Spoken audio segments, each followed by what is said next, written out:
team, and what kind of a setback is it, given the schedule for this year's training camp, to have somebody that important not taking part? Yeah, as far as timetable, there is no timetable as far as I know. And it is a setback. You know, you want your best player to be here, and there is a short window, as you've alluded to. As I said yesterday, we're working as if this is the 6th to the 23rd, so there is some time, but, you know, it is a setback.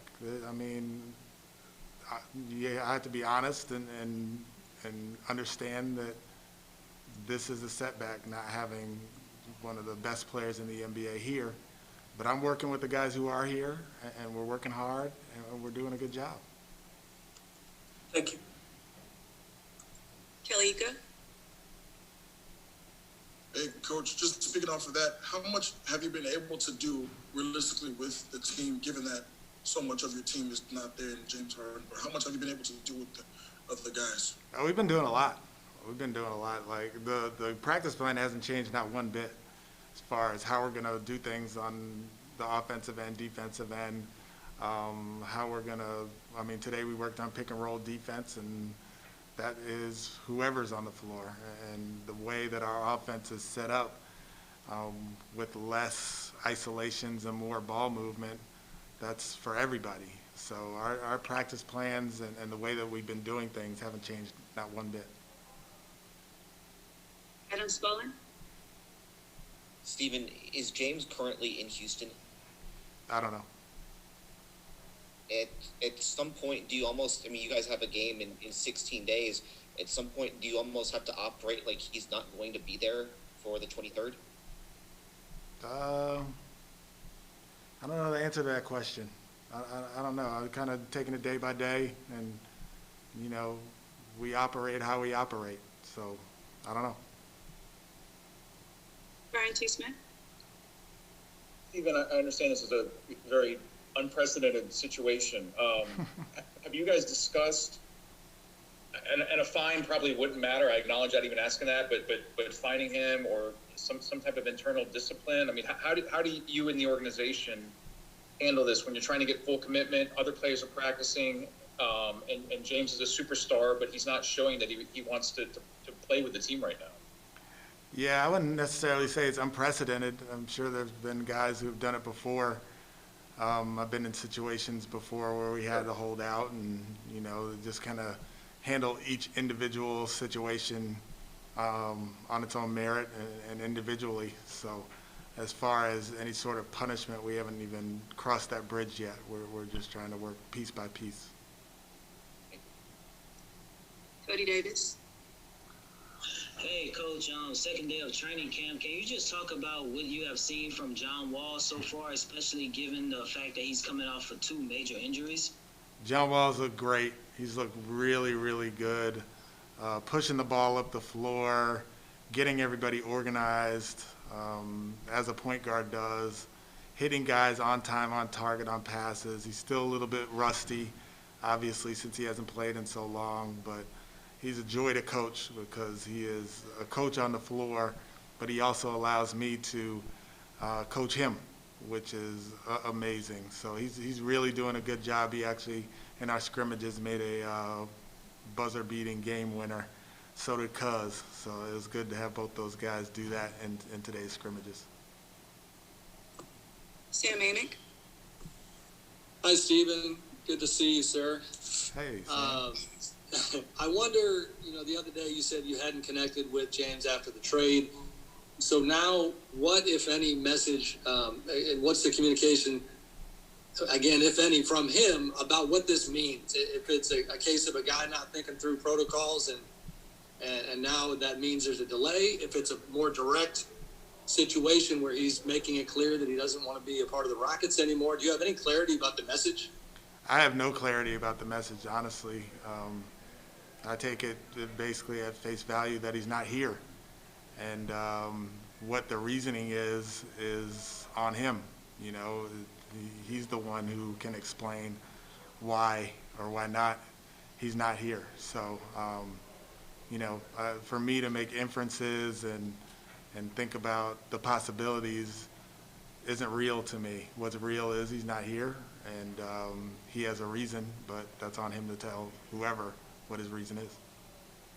Appreciate it. Mark Berman. Hey, Stephen, how are you? I'm all right, Mark. John Wall, how much merit can we put into the fact that John Wall did say yesterday to the media that he's had some contact with James, and he feels 100% certain he's going to be here and that they want to play together? How much stock can you put into that at this point, given there's been no communication with you? I put stock into it. You know, players are players. Coaches and players are a different relationship.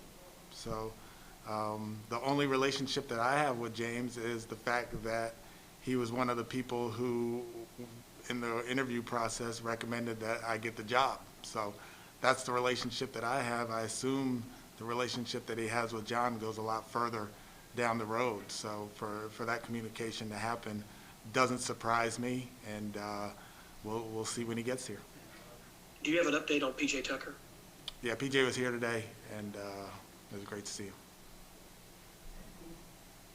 Haley Griffin. Hey, Coach. Yesterday, you said that something that stood out to you was the veteran savvy of Eric Gordon. He has talked about how last season was a little frustrating for him, dealing with the injuries. He couldn't really get into a rhythm. What has stood out to you about how Eric has played early on through practice? Well, we've been doing 80% defense, and he is like I didn't realize what a good defender he is playing against him. I mean, he closes out, great technique, he's strong, he's quick, he has very good defensive instincts, and then on the offensive end, he can shoot, obviously, and you know, his job has been to shoot and attack closeouts, but he has some game on the offensive end, which is really good to see. And the way that we're playing, spaced out, 5 out, and multiple guys touching the ball, it's good for him to either turn the corner or shoot the shot that's created by a teammate. So I've definitely been very happy with what he's been doing on both ends of the floor, and look for it to continue. We'll take two more. Kim Davis. Hey, Coach, can you talk about just, I know you said a bit about it before, you're working a lot on defense, but just what you're seeing from so many new pieces together and how you feel about the progress since any day now you guys will be starting training camp games? Yeah, it's a process. You know, like as you said, we have a group of guys who haven't necessarily been together for very long, and they're big pieces of what we do. So we've been spending a lot of time on the defensive end and trying to get guys on the same page, but the offensive part is a work in progress because, you know, whether Christian Wood is going to roll or pop and pick and roll is something that John Wall has to feel and go through a bunch of times, and they have to create that bond and create that synergy between the two of them. So there's a lot of situations like that. That's just one, but there's a lot of situations like that where it's just going to take time for the guys to learn each other, and up to me to, you know, we had a good film session before practice today so they could really get a feel for what I'm looking for, and then they can communicate with each other as far as, you know, how they can help each other play better. Thank you. And last question, Kalika. Hey, Coach, so last season with the team going small, there were times when the defense looked amazing and times where it still needs some work to do. How much of that have you changed, and how much of that changes by just adding size in DeMarcus Cousins and Christian Wood? Yeah, size definitely makes a difference in what we're going to be doing defensively. And as I've kind of been saying since I've been here, we want to have multiple ways of playing defense. So this going small and switching is still going to be in our toolbox, so to speak, but playing bigger and dropping with the big and playing pick and rolls 2-on-2 so you don't have to help as much and you're not allowing as many three-point shots is another part of what we're doing. So we've been going over the stuff with the bigs a little bit more traditional for the last couple of days, but we'll get to the switching at some point in the small ball. Thank Thank you. you, Coach. All right, thank you.